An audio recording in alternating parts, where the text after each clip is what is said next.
Hi guys, welcome to my channel again. দেখো চলে এসেছি নতুন আরেকটা ভিডিও নিয়ে। তো আজকের এই ভিডিওটাতে আমরা মূলত আলোচনা করব অঙ্গনওয়াড়ি কর্মীদের বেতন বৃদ্ধি নিয়ে। তো তোমরা রিসেন্ট সিনারি কিন্তু সকলেই জানো যে লোকসভা ভোটের যে ইলেকশনের রেজাল্ট, সেই ইলেকশনের রেজাল্টের পর কিন্তু কোনো পলিটিক্যাল পার্টি সরকার গঠন এখনও পর্যন্ত করতে পারেনি। সেই ক্ষেত্রে এনডিএ সরকারও কিন্তু সরকার গঠন করতে পারে এবং ইন্ডিয়া অ্যালায়েন্সেরও কিন্তু সম্ভাবনাটা অবশ্যই রয়েছে। কারণ এই বছর যে লোকসভা ভোট হয়েছে এখানে কিন্তু কোনো পলিটিক্যাল পার্টি ক্লিয়ার মেজরিটি সেটা কিন্তু পায়নি, ঠিক আছে। তো এই যে কোনো পলিটিক্যাল পার্টি সিম্পল মেজরিটি পায়নি, তো এটার প্রভাবটা কি অঙ্গনওয়াড়ি কর্মীদের যে বেতন বৃদ্ধি বা আদার্স যে অ্যাক্টিভিটিসগুলো করানো হচ্ছে অঙ্গনওয়াড়ি কর্মীদেরকে দিয়ে, সেটার উপর কোনো প্রভাব পড়বে কি পড়বে না, তো এই বিষয়টা অবশ্যই খুবই একটা গুরুত্বপূর্ণ হয়ে যায়। তো সেক্ষেত্রে যদি বলা যায় তো অঙ্গনওয়াড়ি কর্মীদের বেতন বৃদ্ধির সম্ভাবনাটা কিন্তু অনেকটাই বেড়ে যায়, ঠিক আছে। কারণ আমরা রীতিমতো কেন্দ্রীয় সরকারের যে বিষয়টা দেখেছি যে পার্লামেন্টের মধ্যেও অঙ্গনওয়াড়ি কর্মীদের রীতিমতো বেতন বৃদ্ধি করানো হোক বা বেতন বৃদ্ধি নিয়ে প্রতিনিয়ত কিন্তু পার্লামেন্টে যে এমপিরা রয়েছেন তারা কিন্তু কথা উঠিয়েছেন যে কর্মীদের 15 থেকে 16,000 বা এরকম একটা যাতে ফিক্স স্যালারি করা হোক।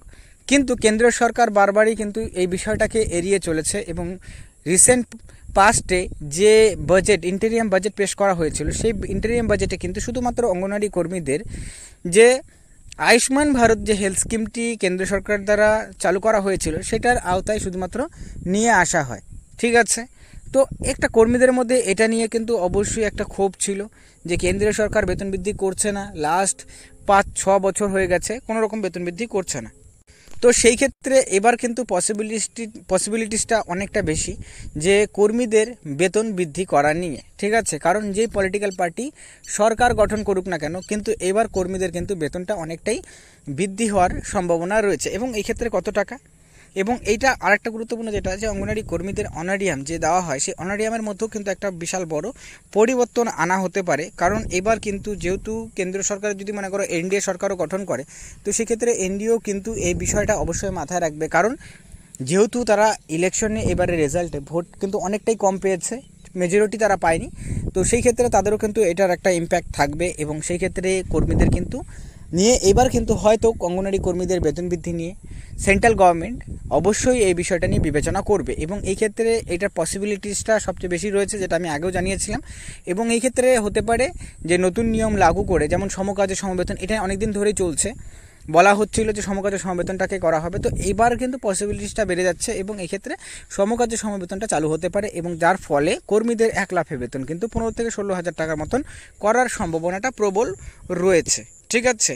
আর এছাড়াও কবে থেকে হতে পারে এটা একটা কোশ্চেন থাকে, ঠিক আছে, কর্মীদের মধ্যে। তো সেটা হলে পরে হওয়ার যে সম্ভাবনাটা সেটা কিন্তু সরকার গঠন করার পরই, ঠিক আছে। তো সরকার গঠন এখনও পর্যন্ত হয়নি, তো সরকার সম্ভবত এই 1 সপ্তাহের মধ্যে সরকার গঠন করা হয়ে যেতে পারে, সম্ভাবনা রয়েছে, যেখানে এনডিএ সরকার হোক বা ইন্ডিয়া অ্যালায়েন্স সরকার কিন্তু গঠন করার পসিবিলিটিসটা রয়েছে। তো সরকার গঠন করার পর যে নেক্সট যে তোমাদের যে বাজেটটা পেশ করা হবে ফুল বাজেটটি, সেই বাজেটের মধ্যে কিন্তু অঙ্গনওয়াড়ি কর্মীদেরকে নিয়ে কিন্তু বিষয়টা অবশ্যই করা হতে পারে। কারণ এখানে এনডিএ সরকারও যদি সরকার গঠন করে তো সেক্ষেত্রে যে অ্যালায়েন্সগুলো রয়েছে, মানে আদার্স যে পলিটিক্যাল পার্টিতে রয়েছে, তারা কিন্তু অবশ্যই বিষয়টাকে তুলে ধরবেন। সেই ক্ষেত্রে কর্মীদের বেতনটা অবশ্যই বৃদ্ধি হওয়ার সম্ভাবনা থাকে এবং সেই ক্ষেত্রে 1 লাফে কত টাকা বৃদ্ধি করে এই বিষয়টাই দেখা রয়েছে। কারণ যেহেতু টোটাল 25 লক্ষ অঙ্গনওয়াড়ি কর্মী রয়েছে অল ওভার ইন্ডিয়াতে, তো এটার প্রভাব অবশ্যই ভোটে পড়েছে। তো এই বিষয়টা এখনই যদি